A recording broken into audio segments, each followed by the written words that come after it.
Morning, everyone. Morning. Since we spoke last, the President has continued to improve. As with any illness, there are frequent ups and downs over the course, particularly when a patient is being so closely watched 24 hours a day. We review and debate every finding, compared to existing science and literature, weighing the risks and benefits of every intervention, its timing, as well as any potential impacts a delay may have. Over the course of his illness, the President has experienced 2 episodes of transient drops in his oxygen saturation. We debated the reasons for this and whether we'd even intervene. It is a determination of the team, based predominantly on the timeline from the initial diagnosis, that we initiate dexamethasone. I'd like to take this opportunity now, given some speculation over the course of the illness the last couple of days, update you on the course of his own illness. Thursday night into Friday morning when I left the bedside, the President was doing well, with only mild symptoms, and his oxygen was in the high 90s. Late Friday morning when I returned to the bedside, the President had a high fever, and his oxygen saturation was transiently dipping below 94%. Given these 2 developments, I was concerned for possible rapid progression of the illness. I recommended the President we try some supplemental oxygen, see how he'd respond. He was fairly adamant that he didn't need it. He was not short of breath. He was tired, had the fever, and that was about it. And after about a minute, on only 2 liters, his saturation levels were back over 95%. He stayed on that for about an hour, maybe, and it was off and gone. Later that day, by the time the team here was at the bedside, the President had been up out of bed, moving about the residence with only mild symptoms. Despite this, everyone agreed the best course of action was to move to Walter Reed for a more thorough evaluation and monitoring. Now I'd like to invite up Dr. Dooley to discuss the current plan. Thank you, Dr. Conley.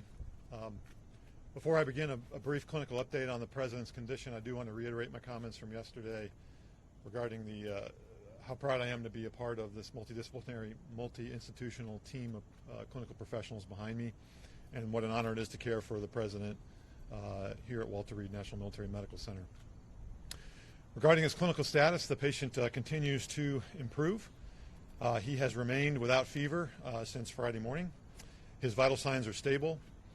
From a pulmonary standpoint, he remains on room air this morning and is not complaining of shortness of breath or other significant respiratory symptoms.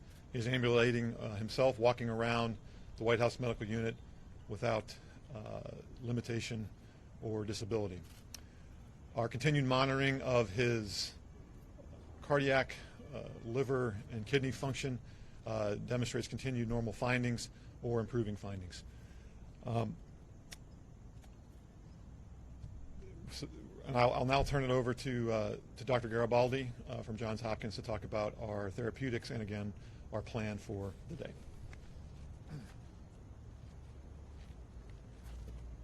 Thank you, Dr. Dooley, and I just wanted to again reiterate what an honor and a privilege it is to take care of the President, but to be part of such a talented and multidisciplinary team here at Walter Reed. The President yesterday evening completed his 2nd dose of remdesivir. He's tolerated that infusion well. We've been monitoring for any potential side effects, and he has had none that we can tell. His liver and kidney function have remained normal, and we continue to plan to use a 5-day course of remdesivir. In response to transient low oxygen levels, as Dr. Conley has discussed, we did initiate dexamethasone therapy, and he received his 1st dose of that yesterday, and our plan is to continue that for the time being. Today he feels well. He's been up and around. Our plan for today is to have him to eat and drink, be up out of bed as much as possible, to be mobile. And if he continues to look and feel as well as he does today, our hope is that we can plan for a discharge as early as tomorrow to the White House, where he can continue his treatment course. Thank you very much, and I'll turn it over to Dr. Connolly for any questions. Dr. Conley? Just a moment, please. The President wanted me to share how proud he is of the group, what an honor it is for him to be receiving his care here at Walter Reed, surrounded by such incredible talent, academic leaders, department chairs, internationally renowned researchers and clinicians, including the support of Dr. Garibaldi from Johns Hopkins. I'd like to reiterate how pleased we all are with the President's recovery And with that, I'll take your question. Thank you so much. Dr. Conley, you said that there were 2 instances where he had drops in oxygen. Can you walk us through the second one? And also, I've got a question for the lung specialist afterwards. Sure. Yeah. Yesterday, there was another episode where he dropped down about 93%. He doesn't ever feel short of breath. We watched it, and it returned back up. As I said, we evaluate all of these, and given the timeline where he is in the course of illness, we are trying to maximize everything that we could do for him, and we debated whether we'd even start it, the dexamethasone, and we decided that in this case, the potential benefits early on the course probably outweighed any risks at this time. Did you give him a second round of supplemental oxygen yesterday? I'd have to check with the nursing staff. I don't think that if he did, it was very, very limited, but he's not on oxygen. And the only oxygen that I ordered or that we provided was that Friday morning initially. And about what time was that yesterday? Yesterday. What was yesterday? You said the second instance. Second incidence? Oh, it was over the course of the day, yeah. Yesterday morning. Dr. Conley. Dr. Conley. What is the President's current blood oxygen level? That's my first question to you, Dr. Conley. 98%. And what do the X-rays and CT scans show? Are there signs of pneumonia? Are there signs of lung involvement or any damage to the lungs? Yeah, so we're tracking all of that. There's some expected findings, but nothing of any major clinical concern. Then why start him, Dr. Conley, on the... Sorry? Dr. Conley, why... Ask if his oxygen level ever dipped below 90? We don't have any recordings here of that. That's right. On the dexamethasone, Dr. Yeah, what about here? At the White House or here, anything below 90, just to follow up on her question? No, it was below 94%. It wasn't down into the low 80s or anything. No. So, okay. So on the dexamethasone, the steroids, sir, on the lung function? Yesterday you told us that the president was in great shape, had been in good shape and fever-free for the previous 24 hours. Minutes after your press conference, White House Chief of Staff Mark Meadows told reporters that the president's vitals were very concerning over the past 24 hours. Simple question for the American people. Whose statements about the president's health should we believe? So the chief and I work side by side, and I think his statement was misconstrued.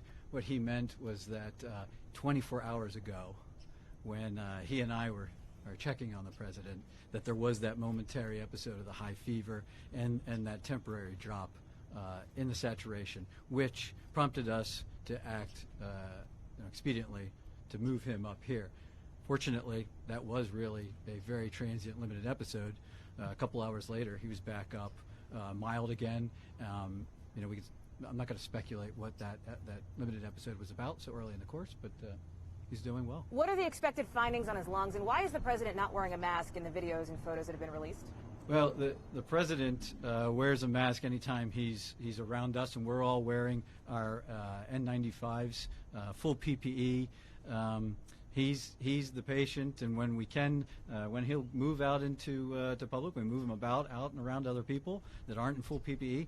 I assure you, he'll as long as he's still under my care, we'll talk about him wearing a mask. And he's in a negative pressure room?